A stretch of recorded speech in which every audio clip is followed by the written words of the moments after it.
Welcome to the Dice Gods, my name is Hydra, and today we turn our attention once again to a galaxy far, far away and Star Wars Legion.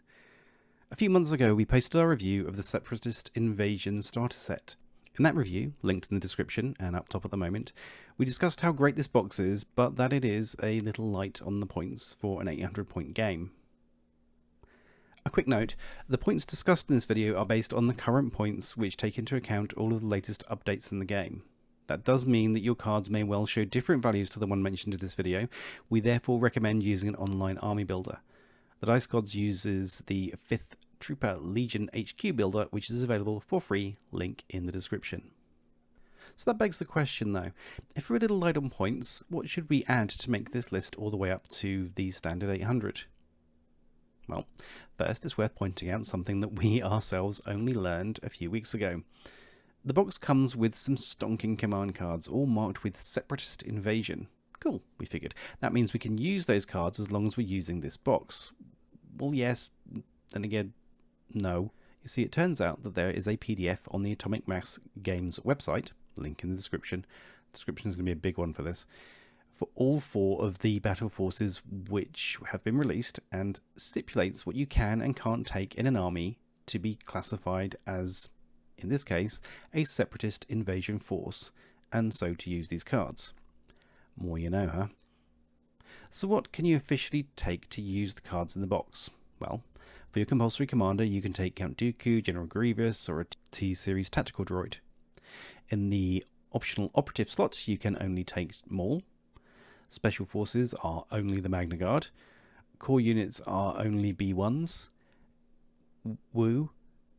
Support is Droidekas or Stat Riders. Heavy is only the AAT tank, and you can take a DT-57 Annihilator unique upgrade for Grievous 2. And that's it. The thing is, this list is fine. It's fluffy and incentivizes you to take the characters like Maul, Dooku and Grievous, but it removes the Super Tactical Droid, the BX Commando Squad and Snipers, the Dwarf Spider Droid and the Persuader Tank. Yeah, you get the idea.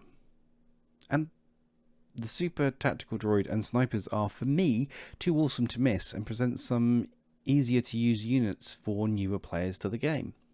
So this video is going to be more about expanding the miniatures in the box in general and ignoring the Separatist Invasion Force limitations. So you are going to forego using these special command cards. Of course, if you'd like to know how we put together a force around the Separatist Invasion Force, let us know in the comments below and we'll get on it. Now, before we dive into what we would get to expand the box, let's refresh ourselves on what's in the box. First, leading the mob, we have General Grievous, then 4 sets of B1 battle droids, 2 sets of droidekas, a squad of Magna Guard and an AAT. These come in at around the 700 point mark without upgrades. This is good. We're nearly there, right? Well, yes, and then again, no. The problem is that some of the options in this box are just not optimal. Specifically, the droidekas and Grievous are just not that great. Now, to be clear, this doesn't mean that they're useless, but it does mean that taking them will give you a more challenging game. The problem is that both struggle with low output for their points. Grievous, for example, is 155 points with no ranged attack, and he doesn't synergize with the rest of the army, which is pretty important for droids. With droidekas, a unit of 2 droidekas cost 1 point more than 2 squads of B1s, which contain 12 B1s. Droidekas are also pretty slow unless you give up your ability to attack or to use shields. Therefore, the first move we suggest you make is to drop both of these units from your list. I know, it sucks. It doesn't mean you should never use them. Hell, if you're all about the fluffy games, keep those bad boys in, but if you're looking for a more forgiving force to learn with, those lads can sit in the box for a bit. They can come out later, get them painted, but maybe just put them to the side for now. With them gone, we're down to 4 sets of B1 battle droids, a squad of Magna Guard and an AAT. That's 399 points without upgrades. A great core to build on. So, what are we aiming to do then? First, activations. Each unit is activated once per turn, so having more units to activate is a distinct advantage as it lets you do more stuff. Like focusing down units when your enemy can't effectively react, keeping your heavy hitters out of the way until the end of the turn, or snatching objectives. This is good play.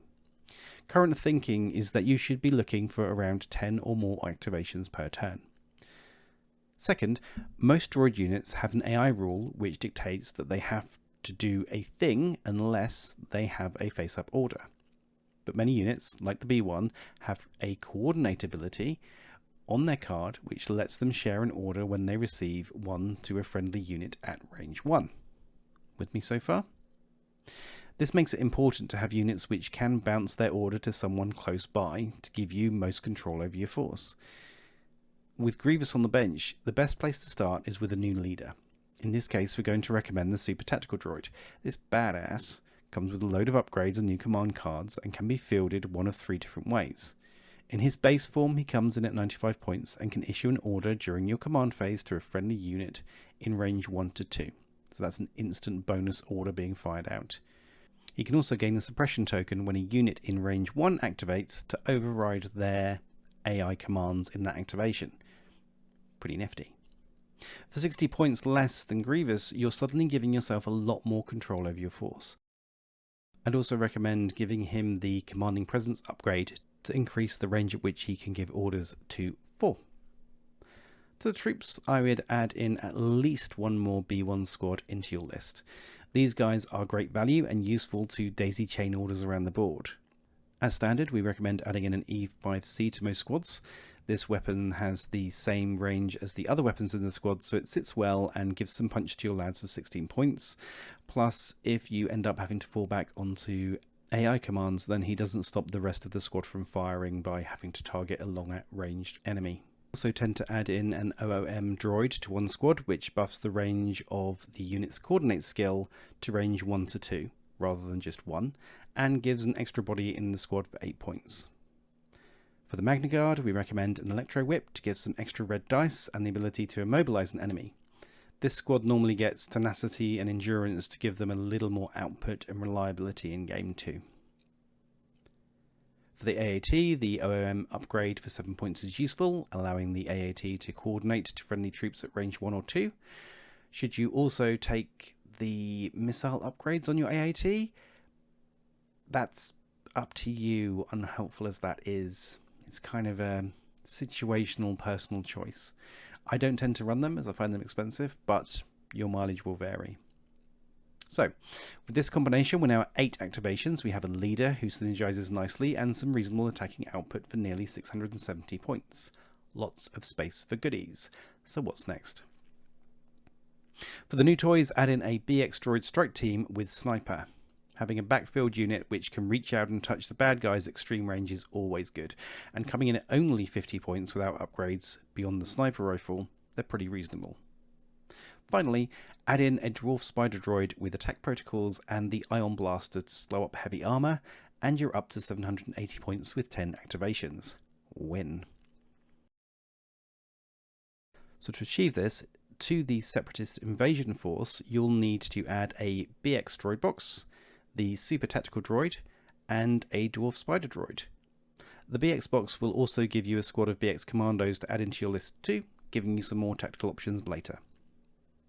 Is this a highly competitive list? Actually, it's going to do some work, and your opponent will know they've been in a fight. More importantly, if you're new to the game, this combination will be a little bit more resilient and forgiving than the Grievous and Droidicar options which come in the box. That gives you an easier move into Separatists and or Legion. Then, when you're comfortable with the game and this list, you can bring Grievous and the Wheelie Boys out to play. We hope you enjoyed this guide for where to go beyond the Separatist Invasion Starter Set for Star Wars Legion.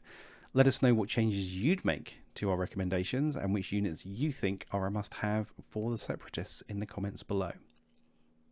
As ever, if you enjoyed the video, please give us a like, subscribe and hit the bell to stay on top of things Dice Gods related.